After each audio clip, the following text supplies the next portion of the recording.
good morning, good afternoon, good evening, wherever you're joining us from around the world. My name is Niall Grandison. I'm a senior wealth manager here at Holborn Assets, and I'm joined by Mark Swan, who's a senior partner here at Holborn Assets. Today's webinar is St Lucia Citizenship, #1 solution for your visa issues. Just to run through how today will look. First, we'll briefly cover who we are at Holborn Pass. Then we will talk about the St Lucia program, its benefits, timeline, investment options, and finally, costs and changes. If you've not looked at the program in some time, stick around until the end because there are a number of changes you should be aware of. And today we're going to aim for a time of approximately 20 minutes or so. Firstly, let us tell you a little bit about who we are at Holborn Assets. So we've been operating in the international wealth management space for over 25 years now, amassing over 3 billion in assets under management, looking after 20,000 clients across our 20 offices globally. We added citizenship and residency by investment schemes as part of our suite of services for our high net worth clients a few years ago. And since then, the department's gone from strength to strength. We've facilitated alternative passports and residency schemes for over 2,000 clients now, with a huge focus in the Portugal space and Caribbean space. Last year, we processed over 10% of all global applications for the Portugal Golden Visa. And collectively, we have attracted 300 million in investment for passport programs. Mark, can you comment on why it's so important to choose the right company when looking at passports and residency schemes? Absolutely. Now, yeah, this industry is now becoming quite mature. The vast majority of service providers are very professional, very, very good indeed. But it's probably worthwhile stating that within any given sector, there are different size operators. And the reality is we're pretty much the biggest company operating in this space right now. And what does that mean for potential people who are looking to get involved with these programs? It gives you the reassurance of having a company that's been around in the investment space, been intensely regulated, and our corporate behaviors, our corporate governance has been under the spotlight for 25 years. So that's very, very reassuring for someone who says, right, I might live in a different place. I might want an extra level of reassurance. And when we say we've been around 25 years, this is what we've done. Lots and lots of clients say, actually, Mark, you were not the cheapest in the marketplace. You certainly weren't the most expensive. You were in the middle. But we prefer safety and security. And I stress that's not alluding that the other players in the marketplace are not safe and secure. No doubt they are. But some people just like to feel as though they've got an extremely safe pair of hands looking after a topic such as this, which is fundamental. It's almost life-changing for many, many families. So that's the bottom line. It's about safety and security now. Yeah. Brilliant. Thanks, Mark. So just a little bit about us. So I'll start with myself and then over to you, Mark. So yeah, I'm a senior wealth manager here at Holborn Assets. I come from a banking background. I've been in the industry for over 10 years, predominantly working with investments and tax planning. And over the last few years, I've seen a big demand from my clients for alternative residency schemes, which a lot of high net worth people are buying just now. Can you introduce yourself as well, Mark? Of course, yes, absolutely. Yeah, my name's there for everyone to see. I am a senior partner within this group. I started off in the legal profession and then similarly migrated into banking and then ultimately started working on my own. This was back in the UK. I came to Dubai 16 years ago. It will be 17 years in February. Wow, that's gone quickly. And I predominantly worked in the wealth management space. And similar to what Niall said, as time has gone on, there has been more and more of our existing and prospective clients actually asking us about how a second passport can add value to them and enhance their ability to bring about the changes that they want for them and their family and their wealth going forwards. So yeah, ended up specialising in this space, and it's really, really enjoyable. So yeah, that's me. Brilliant. And before we get into the details of the St Lucia program, I thought it'd be worthwhile explaining the service you can expect from us, which I would describe as a concierge service. So what I mean by that is we take care of selecting and advising on the citizenship programs most suited to your needs, assisting you with every aspect of the paperwork, all the way through to delivering the passport to your door as soon as they're ready.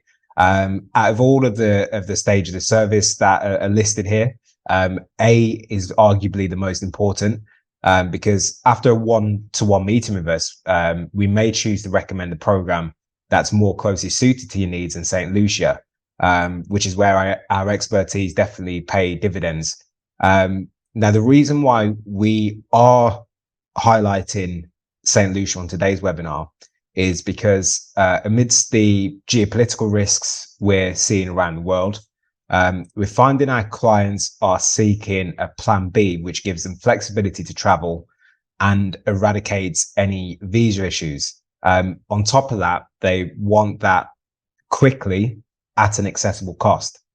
So this is where we believe the passport of choice that fits that criteria is the St Lucia Citizenship program. But Mark, can you walk our audience through the program? Yeah, absolutely. Now, yes, for sure. And I'll just follow on that theme now, because this content, what we've got to present, is, of course, fundamentally important. It's accurate and it's very relevant.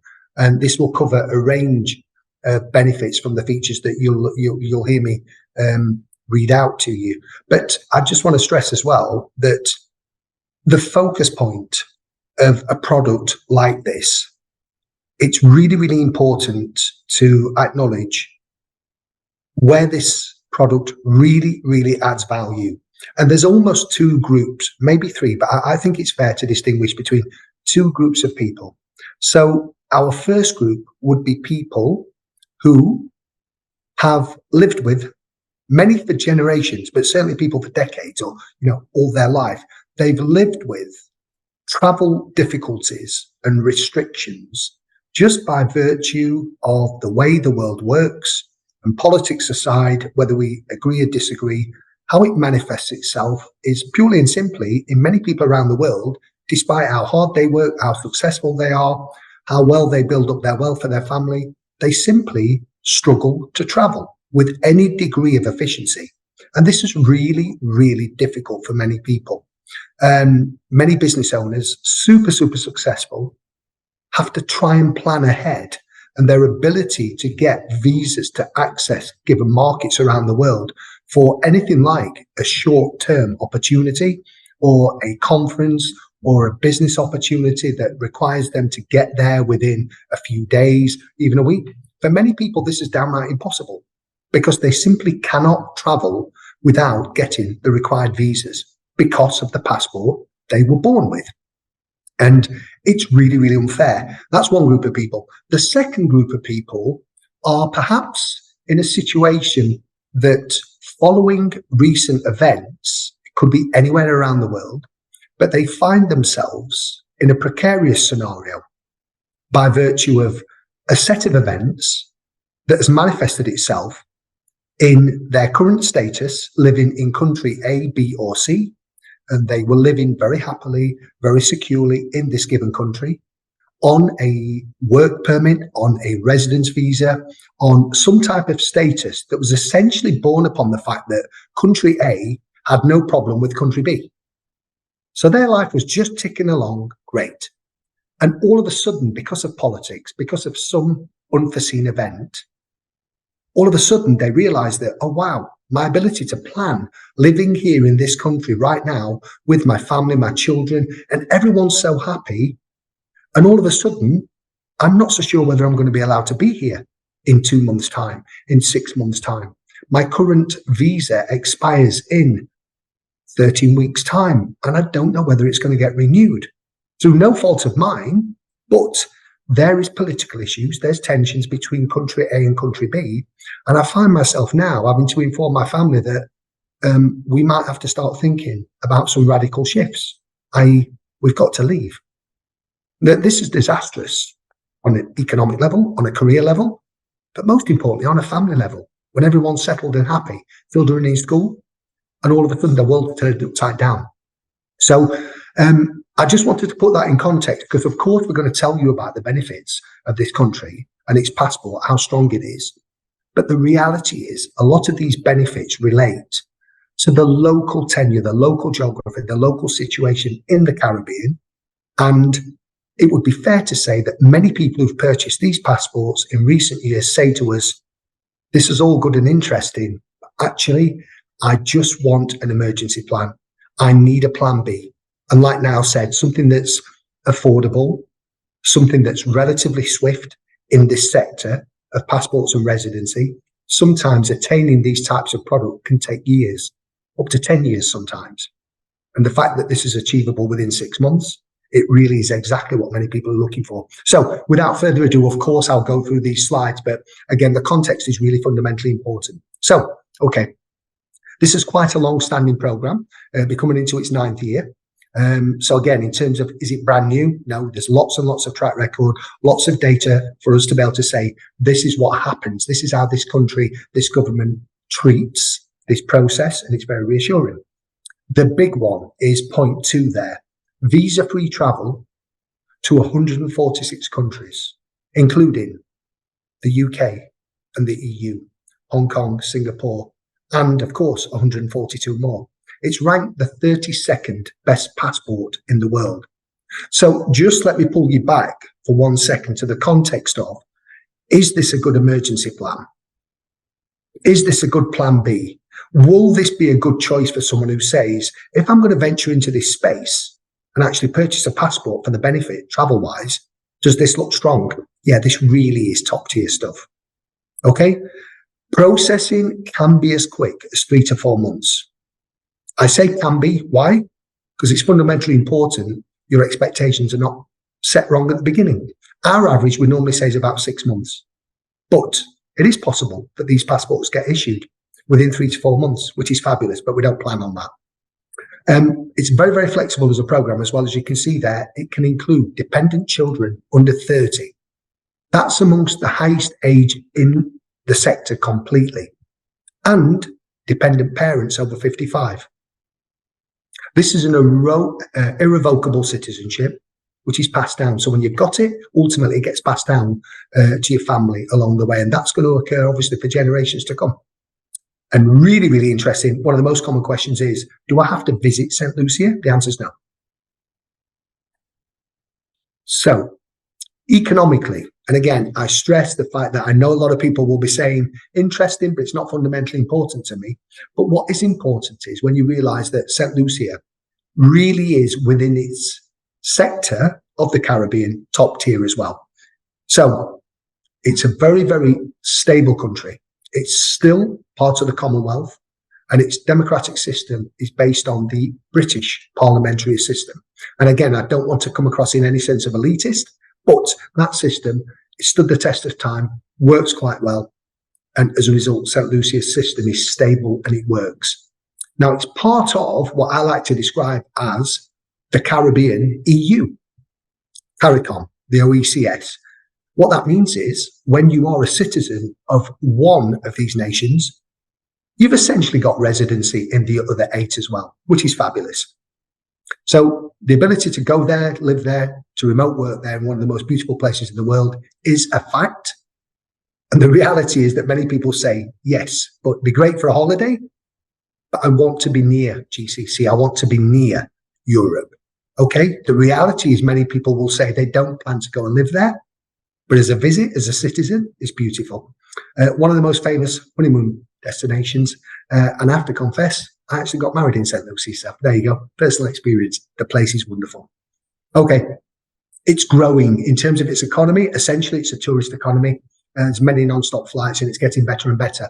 In terms of a side benefit, what some people ask me about in terms of their own wealth, the way they manage it, and will taking on this passport have any detrimental effects? Am I going to become tax liable to this government? And you can see it there in black and white.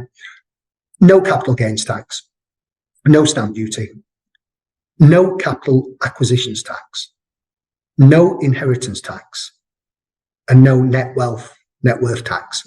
This really is a very, very good passport that brings no baggage with it in terms of taxes.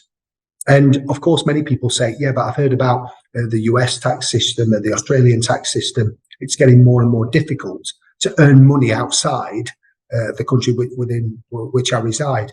And with St Lucia, there is no tax on worldwide income.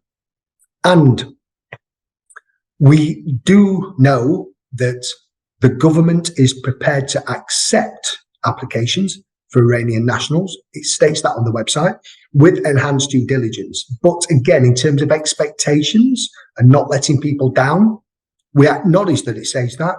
But the truth is, we would say to any Iranian nationals right now, we do not believe that application would be successful. But again, for us to say, no, it's not possible. If you look on their website, it says it is. But again, our knowledge, because of our size, because of our track record, it's very, very true to say we've got our ear to the ground. And sadly, for Iranian nationals, we do not think this would be a successful application right now. Okay. Process. This is really, really important. You will see essentially there's three parts to this. There's the planning, which is month 1. There's the application, months 2 to 5. And then there's the end result, which is the reason why everyone's doing it, the actual acquisition of the passport. The most important part is the beginning, month 1. This is where a client would say to us, right, we want to go ahead with this. Now I want to start this. And they would supply the basics in terms of their identification. We would then put the contract together, send it out to them for authorization. When they've authorized that, the lawyers are instructed, and the lawyers would say, right, these are the documents we need. The average family has most of these documents. But if a family's living overseas or they've moved a few countries, the ability to get these documents together is often an administrative headache. It's fair to say. Everyone feels the same. And of course, we tell everyone before they even go ahead, here's the list of documents you would need. But if someone says, yep, I've got all them documents, but it's going to take a few weeks to put them together, that's why we say the first month is administration. But the better that administration is done, the quicker the application gets approved once it's submitted. So setting expectations is fundamentally important. The first month will probably be us asking you, along with the lawyers, for a list of documents. It's fair to say at this juncture, some families are phenomenally organized and they've got everything. So they'll say to us up front, send me the list of documents. Yes, we've got all of those. And literally, we kick the process off, and within a week, we get everything sent to us. That's not normal. And it's not saying that most families are organized. On the contrary, but most expatriate families are living away from home when some of these documents are back home. So it can take up to a month. When everything's been put together and the lawyers have vetted all of it to the extent where we know everything's in order, we know it will get received and submitted, then we put everything in. It goes in to the government itself in St Lucia, and they take the documents and they very, very rarely come back and ask for anything else.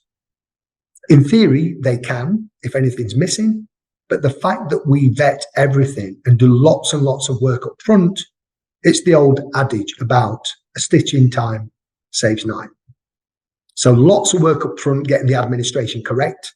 And then when the application goes into the government, it normally goes through very smoothly, quite quickly, without a hitch.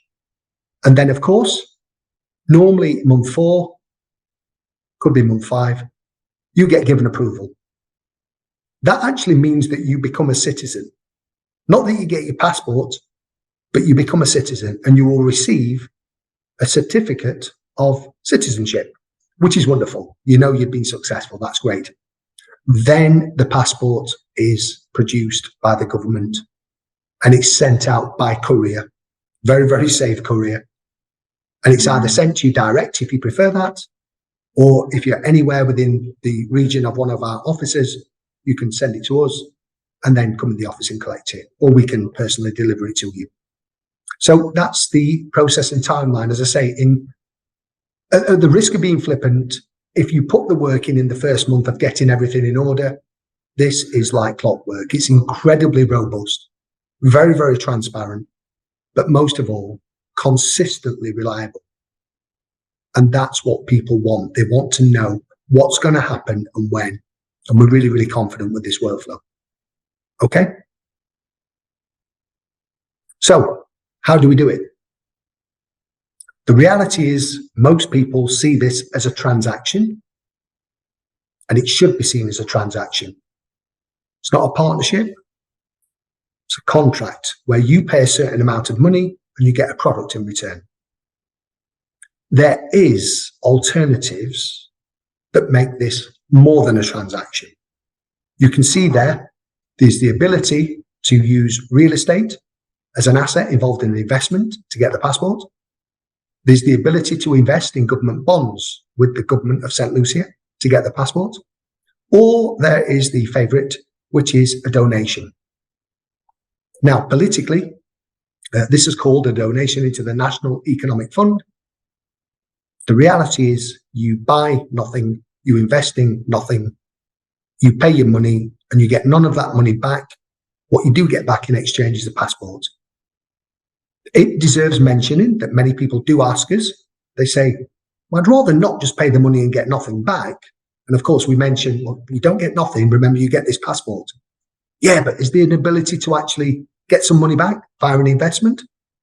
And again, at the risk of being too honest, the reality is we do not recommend investing into real estate. Why? The region itself has some very unpredictable weather events. The economy, compared to many first world, big, strong economies, it's not. It's a tourist economy. A bad storm can affect their economy badly. And the reality is it can affect construction. It can affect real estate progress. Now, has there been lots of horror stories where people invested in real estate and things haven't worked out? No, but they can be delayed. The reality is, we always say to everyone, our heritage, 25 years has been in investments. So we think you'd value the truth. To be blunt with you, it's more profitable for us if you would go down the real estate investment route. But we prefer happy customers who are going to tell other people about us. So we do not recommend it. Will we provide it if you insist? Yes, but there will be lots of disclaimers along the way. We do not want to be talking to unhappy clients who got their passport in month 6. Great, but they're still waiting for their money back in year 7 and 8 when it should have been in year 5. We don't want that. Lastly, to deposit $300,000 in government bonds with 0 return, in our eyes, is not a palatable investment. We don't recommend that either. Is it available? Yes. Can you do it with us? Absolutely. Do we recommend it? No. What we recommend is a very, very clean transaction whereby you pay for a single applicant there. You can see the price, $118,000. And by the way, this was a fair bit cheaper up until about 11 days ago. And we've been saying again and again and again that the price is going to go up. Well, it's gone up. St Lucia is still by far the most cost effective, but they realized they can make more money and still be the cheapest. So they put their prices up. Sadly, we fear maybe to the end of Q1 next year, it's going to go up again. Is that trying to rush you to do something? Not at all. We're just telling you the truth. The price will go up again. That's the current price. $180,000. As you can see, someone wants to do this with their spouse, $133,000. And the average for a family of 4 is $150,000. Just a caveat there, that may vary subject to the age of the children. If children are 15 or younger, it's marginally less expensive. But that is a fair guide. It's not inaccurate, around $150,000. So our steer is very, very black and white. It's blunt. We recommend doing the donation. Quick, easy, clean, pay your money, get your passport, and then you start your new life. Okay. Unless Niall wants to go back to anything now, do you think I've done anything incorrect or some areas I've missed, which I'd welcome, of course. What we'll do is say that this process becomes really effective when it goes down to a one-on-one. So this is a webinar, of course, to a group of people. But if you want to take note of our emails and our contact numbers, we would actually welcome you getting in touch with us direct and requesting a face-to-face. Over a Zoom, if you're here in the region, we'll meet you as well, or we can just have a phone call if you prefer. But now, is there any areas that you think we should go over or particularly refine or anything like that? No, that's been comprehensive. Thanks for explaining that to our audience, Mark. I think I've just got one question for you, and I think our audience would highly appreciate it. Is how does the pricing compare to other Caribbean schemes just now? That's a good question. Now, absolutely, yeah, okay. So, St Lucia, if we use the if we use the single applicant status as an example, then St Lucia, as you've just seen, just under $120,000. Antigua is around 150. Dominica is around 165. St Kitts, which used to be the best value, and again, this market's fluid. St Lucia became extremely busy with low prices and a great product like St Lucia. And they've essentially closed their doors now by upping their prices. A single applicant is now in excess of $250,000. And it used to be similarly priced to this one. And the most expensive is Grenada because of its unique features where it's really well connected to North America. So that's essentially the pricing scale. And again, I'm not being flippant or crude. St Lucia is currently as strong as all the rest. It's actually stronger than a couple of the others. Is by far the most cost effective in terms of low price, followed by Antigua and Dominica, then St Kitts, and then Grenada up at the top. Thanks, Mark. Thanks. Yeah. So in summary, please get in touch on a one-to-one basis. Feel free to drop either Mark or myself an email. And we'll either meet you over on Zoom, or if you're based in the region where we're from today, which is the UAE, we're happy to meet on a face-to-face basis. And that's pretty much it. Thanks a lot, Mark.